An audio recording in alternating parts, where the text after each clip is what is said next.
नमस्कार. मी भाऊ तोरसेकर. तुम्ही बघत आहात प्रतिपक्ष. मित्रांनो, अनेक जण मला असं विचारतात भेटतात तेव्हा की एवढं गुंतागुंतीचं आणि जटिल राजकारण समजावण्यासाठी तुम्ही साधी साधी उदाहरणं, नेहमीच्या जगण्यातली उदाहरणं आणि किस्से कुठून शोधून काढता. तर मित्रांनो, त्याचं उत्तर सोपं आहे की ही उदाहरणं किंवा हे किस्से शोधावे लागत नाहीत. हे आपल्या आसपास घडत असतात आणि आपण डोळसपणे बघितलं तर त्याच्यामध्ये आसपासच्या इतर घटनांचं प्रतिबिंब पडलेलं असतं.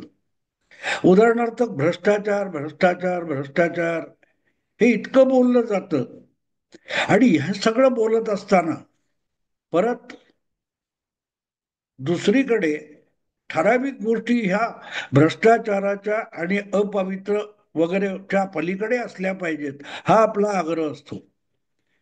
मग न्यायमूर्ती, पोलीस, सरकारी व्यवस्था ह्या सगळ्या विशुद्ध आणि पवित्र असल्या पाहिजेत, नियमाला काटेकोर जगल्या पाहिजेत. आणि आपण मात्र आपल्या आयुष्यात आपल्या सोयीनुसार अनेक तडजोडी करतो, कॉम्प्रोमाइज करतो. तो भ्रष्टाचार नसतो.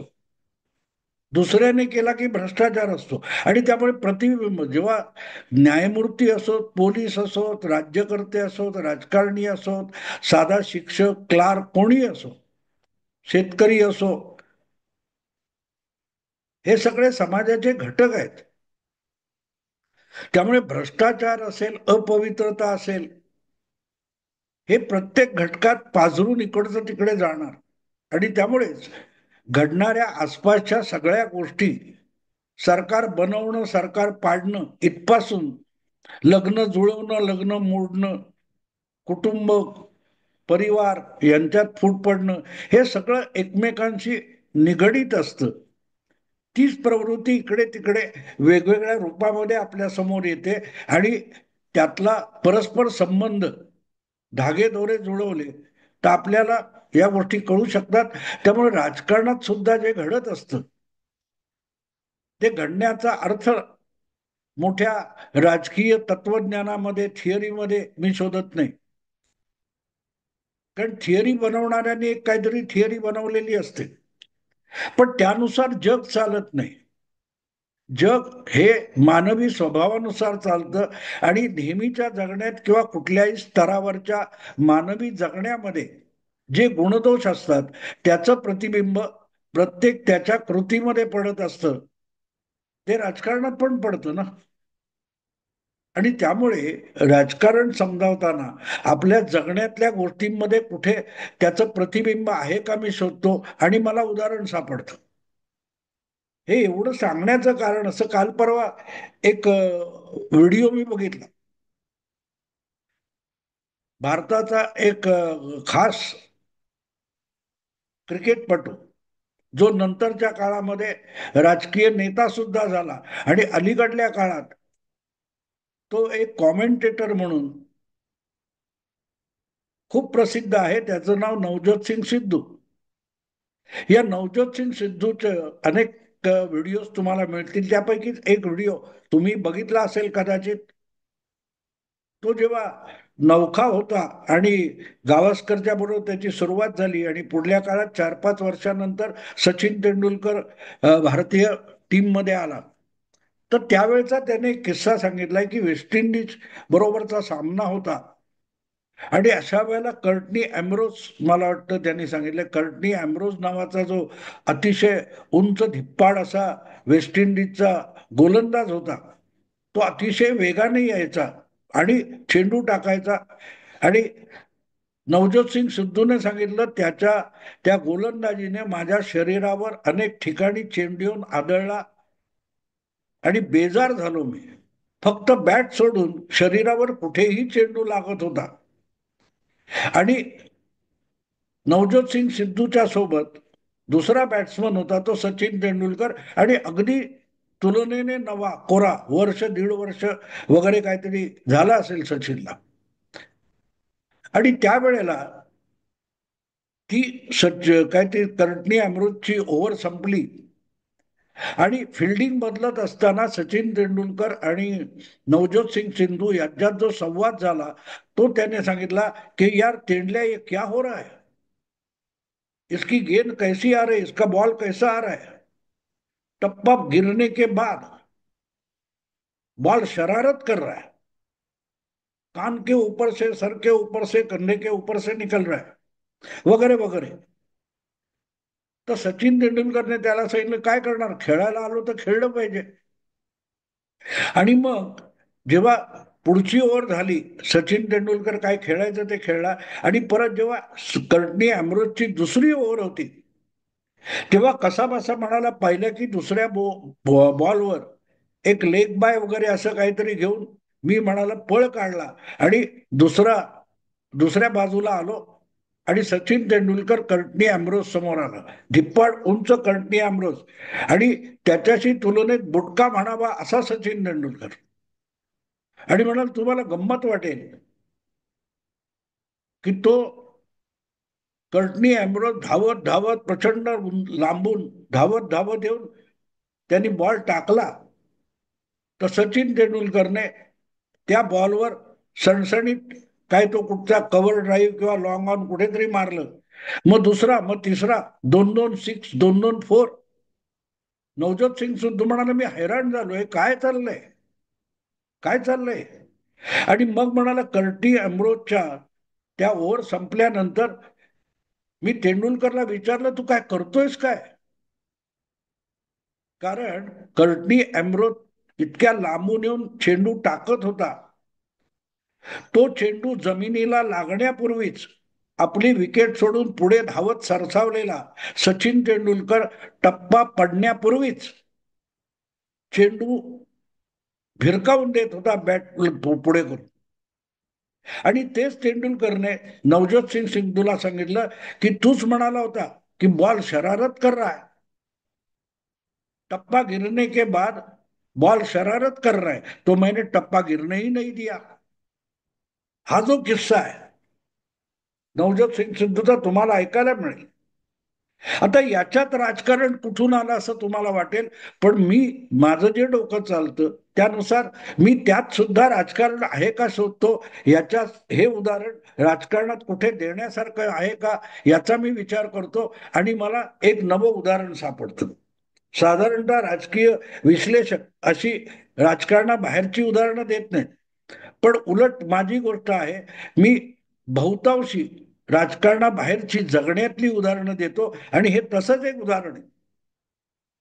हे आज तुम्हाला सांगण्याचं कारण असं की महाराष्ट्र विधानसभेचं जे पावसाळी अधिवेशन होतं त्यामध्ये एक वादग्रस्त किंवा वादग्रस्त बनवण्यात आलेलं एक जनसुरक्षा विधेयक पास झालं, विधानसभेत पास झालं, सर्वानुमते पास झालं, आणि विधान परिषदेमध्ये ते काही मतविभागणीने पास झालं, आणि त्यावर फारशी काही गदारोळ वगैरे झाला नाही। आणि त्यामुळे जे स्वतःला लिबरल डावे वगैरे म्हणवणारे लोक आहेत अनेक, तुम्हाला माहिती आहेत, संपादक असतील, विश्लेषक असतील, त्यांची तळपायाची आग मस्तकात गेली की हे विधानसभेमध्ये 288 आमदारांच्या विधानसभेमध्ये हे विधेयक हे एकमताने कसं काय पास झालं। म्हणजे मला वाटतं मार्क्सवादी कम्युनिस्ट पक्षाचे निकोले वगैरे कोणतरी आहेत, त्या एकानीच त्याला विरोध केला, बाकीच्यांनी त्याला विरोध केला नाही, आणि अर्बन नक्सल वगैरे जे म्हणतात, शहरी नक्षलवाद आणि तत्सम काही ज्या गोष्टी आहेत त्यांना लगाम लावण्यासाठी, त्यांच्या नाकात वेसण घालण्यासाठी हा कायदा नव्याने करण्यात आला, त्याच्यावर चर्चाही झाली,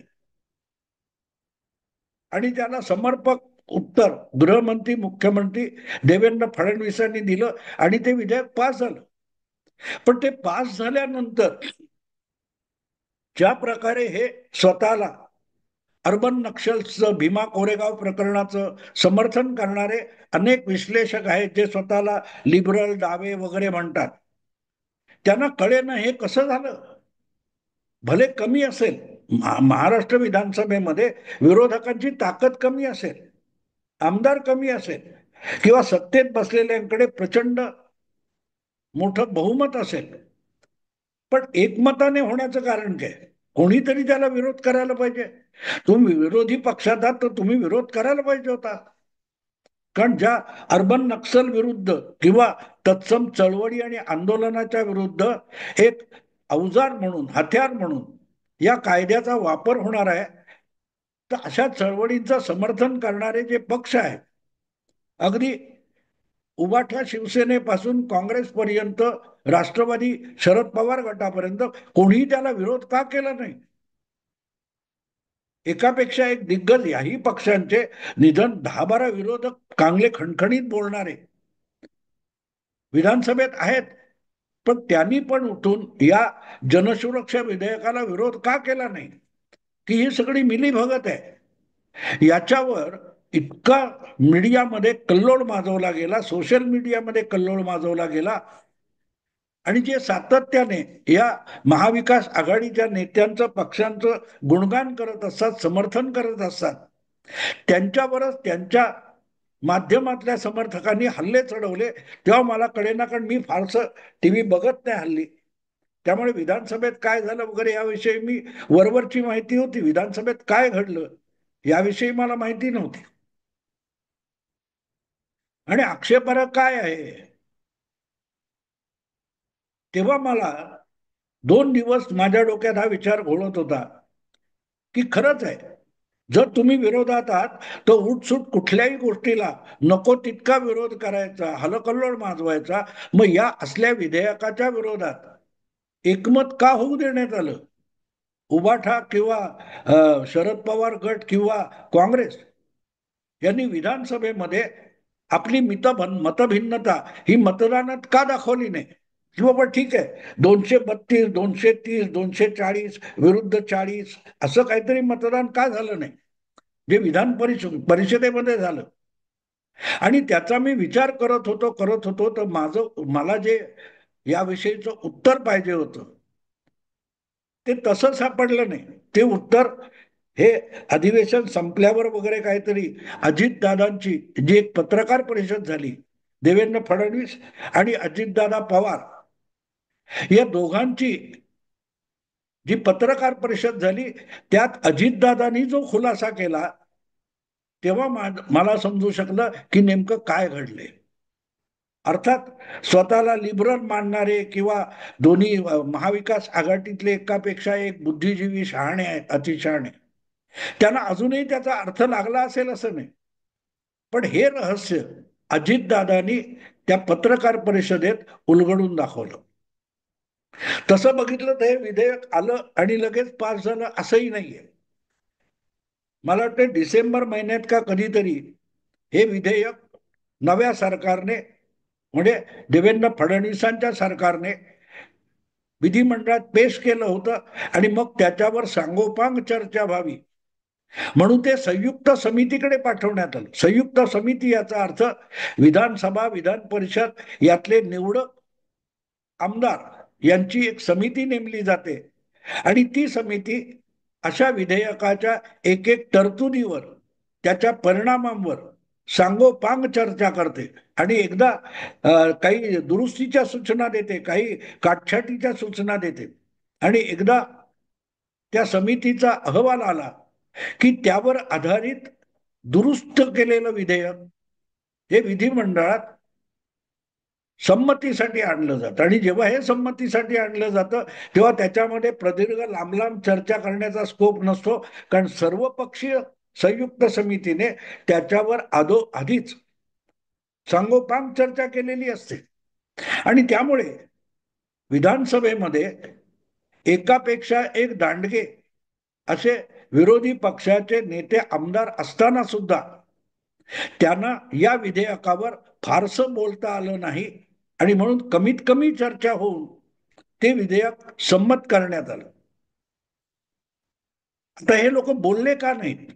भास्कर जाधव यांचा एक व्हिडिओ नंतर मला बघायला मिळाला की भास्कर जाधव यांच्यासारखा फटकळ आणि आक्रमक आमदार उबाठा शिवसेनेकडे आहे, त्यांनाच पक्षातर्फे विरोधी नेता म्हणून नेमण्यासाठी नाव सुचवण्यात आलेलं आहे, असा नेता या विधेयकावर चर्चा जेव्हा हाऊसमध्ये होती तेव्हा गप्प का बसला?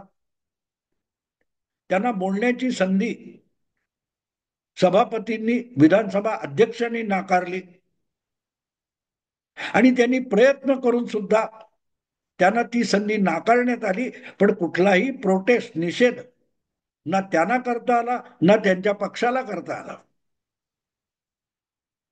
आणि याविषयी नियम आहे की बाबा अमुक अमुक तुम्ही समितीत होता म्हणून तुम्हाला विधानसभेच्या चर्चेत भाग घेता येणार नाही वगैरे वगैरे. त्याचा खुलासा अजितदादांनी केला की राजकारण कुठे झालं, राजकारण बहुमताच्या बळावर रेटून नेला वगैरे हे दिसायचं नाही किंवा दाखवायचं नाही किंवा दिसू नये म्हणून देवेंद्र फडणवीस अतिशय मोठा कुटील डाव खेळले आणि तो कुटील डाव खेळतायत याचा थांग पत्ता सुद्धा विरोधी पक्षांना लागला नाही आणि अजूनही लागला नाही. तेव्हा त्याचा खुलासा फडणवीसांचेच उपमुख्यमंत्री अजितदादांनी त्या पत्रकार परिषदेत केलाय. ते म्हणाले ज्या वेळेला हे विधेयक आलं आणि संयुक्त समितीकडे पाठवायचं ठरलं तेव्हा जी संयुक्त समिती बनवण्यात आली त्या संयुक्त समितीमध्ये विरोधी पक्षाचे जे जे कोणी आक्रमक आमदार आहेत, फटकळ आमदार आहेत, कडाडून विरोध करणारे आमदार आहेत, त्यांची निवडून निवडून निवडून त्या समितीमध्ये वर्णी लावण्यात आली आणि ती वर्णी लागल्यानंतर विरोधी पक्ष आणि हे आमदार सुद्धा खुश होते. वा, आता सापडला आमच्या तावडीत. आणि त्याप्रमाणे या बावनकुळेंच्या अध्यक्षतेखाली नेमलेल्या समितीमध्ये याची चर्चा होऊन आता पावसाळी अधिवेशनामध्ये ते विधेयक संमतीसाठी सभागृहात आलं आणि त्यावर जे आक्षेप घ्यायचे किंवा त्याच्यावर तावातावाने बोलून त्या बिलाला कडाडून विरोध करायचा, तर जे चांगलं बोलू शकतील, जे मुद्देसूद बोलू शकतील आणि प्रखरपणे विरोधी पक्षांचा या विधेयकाला असलेला विरोध सांगू शकतील अशा कोणालाही तिथे बोलण्याची संधी नव्हती. याचा कारण संयुक्त समितीचा जो प्रकार आहे त्याविषयीचा नियम असा आहे की ज्यांना समितीमध्ये स्थान दिलंय ते समितीत बोललेले आहेत किंवा ते समितीत होते म्हणून विधेयक संमतीसाठी आल्यानंतर, विचारार्थ आल्यानंतर त्या चर्चेमध्ये समिती सदस्य असलेल्या आमदारांना बोलायचा अधिकार नसतो आणि म्हणून भास्कर जाधव किंवा त्यांच्यासारख्या आक्रमकांना समिती स्थान देऊन मुख्यमंत्र्यांनी अक्षरशः विरोधी पक्षाला उल्लू बनवलं होतं. बघा, आता आम्हाला नेमलं ते खुश होते सगळे, पण प्रत्यक्ष जेव्हा या विधेयकावर सभागृहामध्ये चर्चा होईल, मतदानाची वेळ येईल, तेव्हा तुमच्या तोंडाला पट्टी लावलेली असेल याचं भान त्यांना नव्हतं आणि तिथेच सगळा घोळ झाला.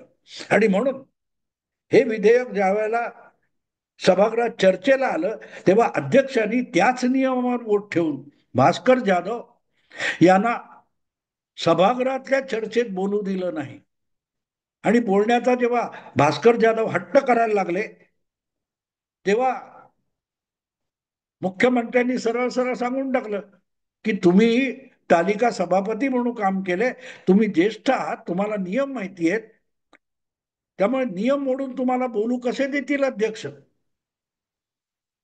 आणि भास्कर जाधव यांना निमूट खाली बसावं लागलं आणि त्यामुळे या विषयावर विरोधकांचा जो आवाज उठू शकणार होता तो काही महिने आधीच संयुक्त समितीत अशा उठणाऱ्या आवाजांना स्थान देऊन कुठील राजकारण खेळलं गेलं होतं. पण अजूनही त्यावर टीका टिप्पणी करणाऱ्या संपादक विश्लेषकांना त्याचा थांग पत्ता लागलेला नाही आणि म्हणून दयाबुद्धीने असेल, उपकार म्हणून असेल,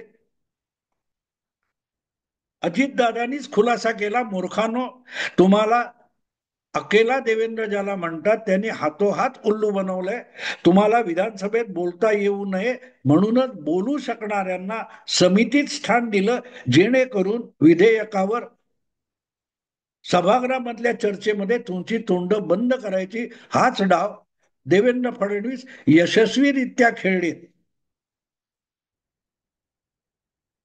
फार फार बोलून, फाड बोलून किंवा रोज पत्रकार परिषदा घेऊन आरोप प्रत्यारोपाची राळ उडवून देऊन जे साधलं जात नाही ते कमीत कमी बोलून आणि शक्यतो न बोलून केवढं मोठं राजकारण साधता येतं त्याचा हा नमुना आहे. आणि म्हणून मला त्याचं प्रतिबिंब त्या नवजोत सिद्धूने सांगितलेल्या किस्स्यामध्ये सापडलं. तो म्हणतो की तेंडुलकर म्हणाला, तुम्ही तो बोल रहे थे कि टप्पा गिरने के बाद बॉल शरारत करता है, तो मैंने टप्पा ही नहीं गिरने दिया. देवेंद्र फडणवीसांनी या जनसुरक्षा विधेयकाच्या बाबतीत नेमकं तेच केलं.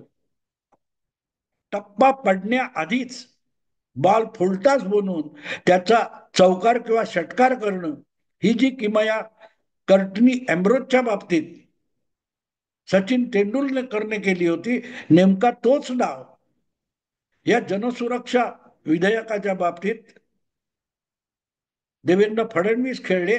त्यांनी विरोधकांचा टप्पाच पडू दिला नाही. या सगळ्यांना, त्यांच्यातल्या आक्रमक आमदारांना, त्यांच्या गोलंदाजीला समितीत उचलून फटके दिले आणि बॉल जेव्हा विधानसभेच्या सभागृहात आला तेव्हा टप्पा भरायला जागाच उरली नव्हती. असं मित्रांनो, राजकारण आणि जगणं या दोन्ही गोष्टीमध्ये एकमेकाचं प्रतिबिंब कसं पडलेलं असू शकतं. आणि म्हणून तशी उदाहरणं आपल्याला सहजगत्या का सापडतात, कशी सापडतात, ते तुम्हाला सांगण्यासाठी हा व्हिडिओ केला. आवडला लाईक करा, शेअर करा आणि प्रतिपक्षाला सबस्क्राईब करा. नमस्कार.